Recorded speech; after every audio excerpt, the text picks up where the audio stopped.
ಎಲ್ರಿಗೂ ನಮಸ್ಕಾರ. ರಮಿತಾ ಸೂರ್ಯವಂಶಿ ಕಾರ್ಕಳ. ಸ್ನೇಹಿತರೆ, ಮಕ್ಕಳು ಹೇಳುವಂಥದ್ದು ದೇವರಿಗೆ ಸಮಾನ ಅಂತ ಹೇಳ್ತೇವೆ. ಇಂತಹ ಕಾಲಘಟ್ಟದಲ್ಲಿ ಮಕ್ಕಳನ್ನು ಮಾಡುವುದೇ ವ್ಯವಹಾರ ಮಾಡ್ಲಿಕ್ಕೆ, ವ್ಯಾಪಾರ ಮಾಡುವುದಕ್ಕೆ ಅಂತ ಹೇಳುವಂತ ಸನ್ನಿವೇಶಗಳು ನಮ್ಮ ಕಣ್ಣ ಮುಂದೆ ನಡೀತಾ ಇರುವಾಗ ನಾವು ಎಂತ ಸಮಾಜದಲ್ಲಿದ್ದೇವೆ ಅಂತ ಹೇಳುವಂತದನ್ನು ಅರ್ಥ ಮಾಡಿಕೊಳ್ಬೇಕು. ಹುಡುಗಿ ಕಾರ್ಕಳದ ಒಂದು ಪ್ರಸಿದ್ಧ ಆಸ್ಪತ್ರೆಯಲ್ಲಿ ಬಂದು ತನ್ನ ಡೆಲಿವರಿಯನ್ನು ಮಾಡ್ಕೊಳ್ತಾಳೆ.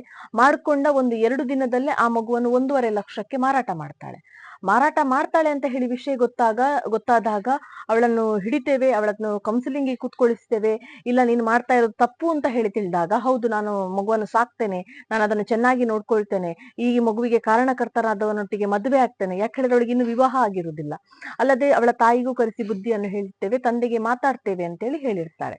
ಆಯ್ತು, ಒಂದು ಒಳ್ಳೆ ಸ್ಥಿತಿಗತಿಯಲ್ಲಿ ಆಗ್ತಾ ಇದೆ, ಇನ್ನು ಏನು ಹೆಚ್ಚು ಕಡಿಮೆ ಆಗ್ಲಿಕ್ಕಿಲ್ಲ ಅಂತ ಹೇಳುವಾಗ ಒಳ್ಳೆ ಮಾತುಕತೆ ಮಾಡಿ ಕಳಿಸಿರ್ತೇವೆ. ಇದಕ್ಕೆ ಸಹಾಯ ಮಾಡ್ತಿದ್ದಂತ ಒಬ್ಳು ಆಶಾ ಕಾರ್ಯಕರ್ತೆ, ಅವರ ಹೆಸರೆಲ್ಲ ನಾನು ಹೇಳಲಿಕ್ಕೆ ಹೋಗುದಿಲ್ಲ, ಯಾಕಂದ್ರೆ ಅವರಿಗೂ ಒಂದು ವೈಯಕ್ತಿಕ ಜೀವನ ಇದೆ. ಈ ಆಶಾ ಕಾರ್ಯಕರ್ತೆ ಮಗುವಿಗೆ ಬೇಕಾಗಿರುವಂತ ತಾಯಿ ಕಾರ್ಡ್ ಆಗಿರ್ಬೋದು ಅಥವಾ ಅದಕ್ಕೆ ಬೇಕಾಗಿರುವಂತ ಸರ್ಟಿಫಿಕೇಟ್ಗಳನ್ನೆಲ್ಲ ಸುಳ್ಳು ರೆಕಾರ್ಡ್ಸ್ ಗಳನ್ನು ಸೃಷ್ಟಿ ಮಾಡಿರ್ತಾರೆ. ಇದು ಕೂಡ ನಮ್ಮ ಗಮನಕ್ಕೆ ಬರ್ತದೆ. ನಾವು ನಿರಂತರ ಅವರ ಕಾಂಟ್ಯಾಕ್ಟ್ ಅಲ್ಲಿ ಇಟ್ಟಿರ್ತೇವೆ. ನಿರಂತರ ಕಾಂಟ್ಯಾಕ್ಟ್ ಅಲ್ಲಿ ಇರುವಾಗ ಈಗ ಆಗಿ 2 ತಿಂಗಳಾಯ್ತು. ಈ 2 ತಿಂಗಳಲ್ಲಿ ಪುನಃ ಆ ಮಗುವನ್ನು ಬಿಟ್ಟು ತಾಯಿ ಬೇರೆ ಕಡೆಯಲ್ಲಿದ್ದಾಳೆ. ಈ ಮಗು ಎಲ್ಲಿತ್ತು ಹೇಳಿದ್ರೆ ಆಶಾ ಕಾರ್ಯಕರ್ತೆಯ ಮನೆಯಲ್ಲಿತ್ತು. ಯಾವುದೇ ಸಂಬಂಧ ಇಲ್ಲದಂತ ಆಶಾ ಕಾರ್ಯಕರ್ತೆಗೆ ನಾವು ಕರೆ ಮಾಡಿದಾಗ, ಇಲ್ಲ ಮಗು ನನ್ನಲ್ಲಿ ಇಲ್ಲ ಅಂತ ಹೇಳ್ತಾರೆ. ತಾಯಿ ಹೇಳ್ತಾರೆ ಮಗು ನನ್ನ ಜೊತೆ ಇತ್ತು ಅಂತ. ರೆಡ್ ಹ್ಯಾಂಡ್ ಆಗಿ ಸ್ಪಾಟಿಗೆ ಅಧಿಕಾರಿಗಳ ಜೊತೆ ಹೋದಾಗ, ಇಲ್ಲಿ ಮಹಿಳಾ ಕಲ್ಯಾಣ ಅಧಿಕಾರಿಗಳಿದ್ರು, THO ಆಫೀಸರ್ಸ್ ಇದ್ರು, ಪೊಲೀಸ್ ಡಿಪಾರ್ಟ್ಮೆಂಟ್ ಅವರು ಇದ್ರು. ಎಲ್ಲರೂ ನಾವು ಒಟ್ಟಿಗೆ ಸ್ಪಾಟಿಗೆ ಹೋದಾಗ ಮಗು ಅಕ್ರಮವಾಗಿ ಆಶಾ ಕಾರ್ಯಕರ್ತೆಯವರು ಸಾಕ್ತಾ ಇದ್ದಾರೆ. ಇವರು ಹೇಳ್ತಾ ಇರೋದು ನಾವು ಆಶ್ರಯ ಕೊಟ್ಟದ್ದು ಮಾತ್ರ ಅಂತ. ಆದ್ರೆ ಯಾರು ಕೂಡ ಸುಮ್ಮನೆ ಆಶ್ರಯ ಕೊಡ್ತಾರೆ ಹೇಳಿದ್ರೆ ಯಾರು ನಂಬುದಿಲ್ಲ. ತಾಯಿಯನ್ನು ಕರೆಸ್ತೇವೆ, ತಾಯಿ ಹೇಳ್ತಾಳೆ ನಾನು ಮಗುವನ್ನು ಸಾಕ್ತೇನೆ ಅಂತ.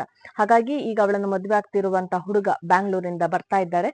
ಅವರನ್ನು ಮನೆಯವರಿಗೆ ಒಪ್ಪಿಸಿ ಮದುವೆ ಮಾಡಿಸಿ ಆ ಮಗುವನ್ನು ಅವರಿಗೆ ಕೊಡುವಂತಹ ಜವಾಬ್ದಾರಿ ನಮ್ಮ ಸಮಾಜದಾಗಿದೆ. ಸ್ವಸ್ಥ ಸಮಾಜ ನಮ್ಮದಾಗಬೇಕು ಹೇಳುವ ಕಾರಣಕ್ಕೆ ಇದು ಒಂದು ಸಣ್ಣ ಹೋರಾಟ. ಇಲಾಖೆಯವರಲ್ಲಿ ನಾವು ಹೇಳುವಂತದ್ದು ಏನು ಹೇಳಿದ್ರೆ, ನಾವು ಎಂತ ಸಂದರ್ಭದಲ್ಲಿ ಈ ಮಕ್ಕಳ ವಿಷಯ ಮತ್ತು ಸರ್ಕಾರಕ್ಕೆ ಇರುವಂತಹ ಒಂದು ನಂಟು ಯಾರು ಹೇಳಿದ್ರೆ ಆಶಾ ಕಾರ್ಯಕರ್ತೆ. ಇಂಥ ಆಶಾ ಕಾರ್ಯಕರ್ತರು ಸಮಾಜಕ್ಕೆ ಬೇಕಾ ಹೇಳುವಂತದ್ದು ಒಂದು ಮುಖ್ಯವಾದ ವಿಷಯ. ತಾಯಂದಿರಿಗೆ, ನಿಮ್ಮ ಮಕ್ಕಳಿಗೆ ಇವತ್ತೊಂದು ಡೆಲಿವರಿ ಆಗಿದೆ, ಅವಳು ಬೇರೆ ಊರಲ್ಲಿ ಇದ್ದಾಳೆ, ಅವಳು ನಿರಂತರ ನಮಗೆ ಸಂಪರ್ಕದಲ್ಲೇ ಇಲ್ಲ ಹೇಳುವಾಗ ನೀವು ಯಾವ ರೀತಿಯ ಮಕ್ಕಳನ್ನು ಇವತ್ತು ಸಾಕ್ತಾ ಇದ್ದೀರಾ? ದಯವಿಟ್ಟು ಇದ್ರ ಕಡೆಗೆ ಗಮನ ಕೊಡಿ.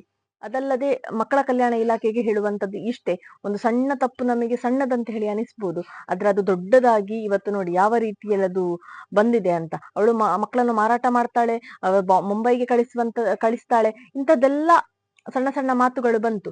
ಹಾಗಾಗಿ ಅಂತಹ ವಿಷಯಗಳು ಬಂದಾಗ ಅದಕ್ಕೆ ದಯವಿಟ್ಟು ನೀವು ಸ್ಪಂದನೆ ಮಾಡಿ ಆಕ್ಷನ್ ಅನ್ನು ತಗೊಳ್ಳಿ. ಸಮಾಜದಲ್ಲಿರುವಂತಹ ಎಷ್ಟೋ ಜನ ಇದಕ್ಕೆ ಸ್ಪಂದನೆ ಮಾಡ್ತಾರೆ ಗೊತ್ತಿಲ್ಲ. ನಮ್ಮದೊಂದು ಸಣ್ಣ ಹೋರಾಟ. ಹಾಗಾಗಿ ಅಲ್ಲೊಂದು ನ್ಯಾಯ ಸಿಗ್ಲಿ, ಆ ಮಗುವಿಗೆ ಅಪ್ಪ ಅಮ್ಮನ ಪ್ರೀತಿ ಸಿಗ್ಲಿ ಅಂತ ಹೇಳುವಂತದ್ದು ನಮ್ಮ ಉದ್ದೇಶ. ಧನ್ಯವಾದ.